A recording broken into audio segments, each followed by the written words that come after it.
దేశవ్యాప్తంగా మనం చూసుకున్నట్లయితే దేశవ్యాప్తంగా 70 ఏళ్ళు పైబడిన వారందరికీ కూడా గుడ్ న్యూస్ అయితే చెప్పింది కేంద్ర ప్రభుత్వం. సో, కేంద్ర ప్రభుత్వం ఏం చెప్తుందంటే 70 ఏళ్ళు పైబడిన వారిని కూడా ఆయుష్మాన్ భారత్ పథకంలోకి అయితే తీసుకోవడం జరిగింది. కేంద్ర ఆరోగ్య శాఖ మంత్రి జేపీ నడ్డా గారు అయితే కీలక ఆదేశాలు అయితే జారీ చేశారు. దేశంలో 70 సంవత్సరాలు పైబడిన ప్రతి ఒక్కరికి కూడా ఆయుష్మాన్ భారత్ హెల్త్ స్కీమ్‌ను వర్తింపజేస్తామని కేంద్ర ఆరోగ్య శాఖ మంత్రి గారు తెలియజేయడం అయితే జరిగింది. ముఖ్యంగా చూసుకున్నట్లయితే వ్యాక్సినేషన్ ప్రక్రియను డిజిటలైజేషన్ చేయనున్నట్లు ఆయన తెలిపారు. ఇందుకోసం దేశవ్యాప్తంగా విన్ పోర్టల్ను ఆవిష్కరిస్తున్నామని చెప్పారు. ఆరోగ్య శాఖలో 100 రోజుల ఎజెండాను కూడా రూపొందిస్తున్నామని చెప్పారు.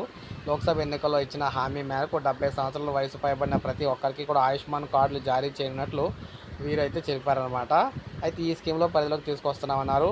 ఇంటర్ ఆపరబిలిటీ ఆరోగ్య బీమా క్లెయిమ్లకు వేగంగా ప్రాసెస్ చేసుకునేందుకు నేషనల్ హెల్త్ క్లెయిమ్స్ ఎక్స్చేంజ్ని కూడా ప్రారంభిస్తామని చెప్పారు. అంటే ఎవరైతే ఆరోగ్య బీమాలకు సంబంధించి ఇన్సూరెన్స్లు ఉంటారో హెల్త్ ఇన్సూరెన్స్లు వాటికి సంబంధించి క్లెయిమ్ చేసుకోవడం కోసం కేంద్ర ప్రభుత్వం ప్రత్యేకంగా ఒక పోర్టల్ని అయితే తీసుకొస్తుందన్నమాట.